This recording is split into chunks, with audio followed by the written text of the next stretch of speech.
face à l'océan, mais protégé des embruns, le jardin d'un hôtel de luxe. 2000 personnes sont attendues pour fêter la 7e édition du FIMO 228, le Festival international de la mode africaine à Lomé, au Togo. Son fondateur est également designer et patron d'une agence de mannequins. Il s'appelle Jacques Logo, il a sélectionné 32 stylistes. Je me suis rendu compte que ça fait déjà un bon moment qu'on a de très bons créateurs, on a de très bons mannequins à Lomé et en Afrique, parce que j'ai eu la chance de voyager beaucoup, que ce soit en Afrique ou en Europe, où j'ai vu comment la mode évolue. Donc je me suis dit, pourquoi ne pas réaliser un truc du genre à Lomé? C'est un tremplin pour les mannequins, c'est un tremplin aussi pour les créateurs de mode et aussi sensibiliser la population togolaise à la consommation locale. Parce qu'aujourd'hui, on doit franchement aussi porter du local, du Made in Togo, du Made in Africa. Voilà. Pour Jacques Logo, valoriser le Made in Africa, c'est mettre en lumière la mixité. Daphné Mélissa est mannequin, elle vient du Gabon. Le marché a compris qu'il n'y a pas de type de beauté figée en fait. On est tous un peu beaux et on est tous différents. Aujourd'hui, on n'a plus un type de mannequin. On a juste des mannequins pour preuve. Moi, je suis très fine et les mannequins togolaises, elles sont un peu plus voluptueuses. Mais on défile sur les mêmes podiums. Et aujourd'hui, quand les gens nous regardent, les gens s'identifient à nous toutes. Pour préserver les savoir-faire du continent, la plupart des designers invités ont conçu leur modèle à partir de tissus traditionnels. Patricia Ouli, basée à Abidjan, a jeté son dévolu sur le pagne tissé ivoirien avec lequel elle compte bien conquérir les marchés européens et américains. C'est pas parce que c'est le pagne tissé africain qu'on reste forcément africain. On essaie d'apporter une petite touche européenne qui est vraiment le raffia avec le chapeau et la traîne derrière qui nous sort tout simplement du pagne traditionnel à la robe de soirée. Tout le monde aujourd'hui a envie de montrer son identité, je pourrais dire, culturelle. Jacques Logo a tenu à nous présenter un jeune styliste de 23 ans, sorti major de sa promotion en 2015 avec un CAP décroché dans une école de stylisme de Lomé. 3 ans plus tard, il crée son entreprise Enero Fashion et remporte le concours organisé par la société Vlisco, spécialisée dans le wax depuis 170 ans. Ma mère achetait les pagnes Vlisco.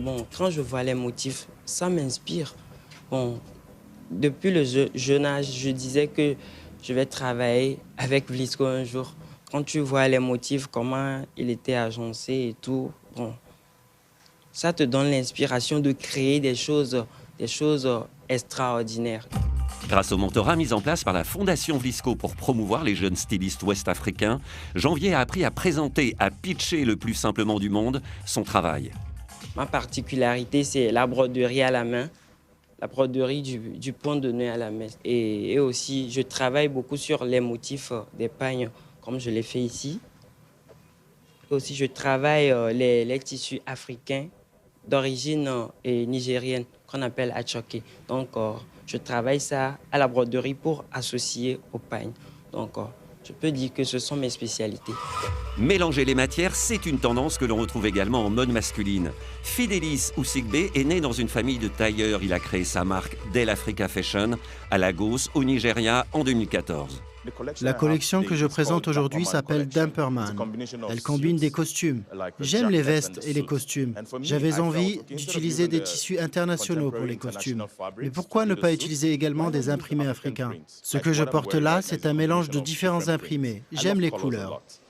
Dans un festival de mode, on écoute également beaucoup de musique, surtout quand les artistes ont des produits à promouvoir.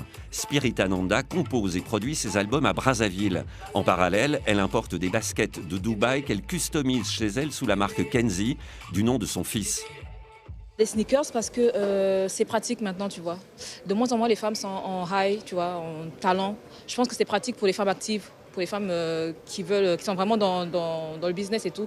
Donc, tu as ta sneakers bien, quoi, jolie et c'est bien assorti aux vêtements. Tu peux la porter avec un blazer, avec une robe sexy.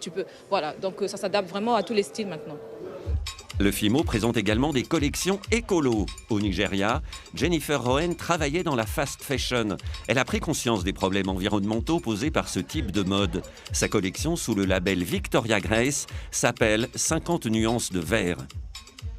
Victoria Grace essaie réellement de devenir une entreprise de mode africaine activiste afin de promouvoir la mode durable. Nous avons beaucoup de vêtements, des vêtements que nous ne voulons plus ou des vêtements d'occasion. Ils viennent du monde entier et ils finissent dans des décharges, en fait dans un endroit spécial où ils sont brûlés. Les créateurs de mode sont responsables de l'environnement. Donc, ce que vous voyez ici, ce sont des vêtements de seconde main. J'ai ajouté du tissu africain et je les ai remis sur les podiums. On les remet en circulation pour qu'ils puissent avoir une autre vie, pour qu'ils ne meurent pas. Qu'en pensent les invités, les personnalités assises au premier rang? C'était une soirée belle en couleurs, une magnifique soirée, ce qui prouve que l'Afrique regorge de beaucoup de talents. J'ai adoré. Il y a eu un mixage de pays, de cultures, de modes. C'était un beau brassage, oui. Détourner les matières, mélanger les cultures et les morphologies, FIMO 228, le Festival international de la mode africaine à Lomé au Togo, a atteint son but, respecter les traditions sans hésiter à en casser les codes.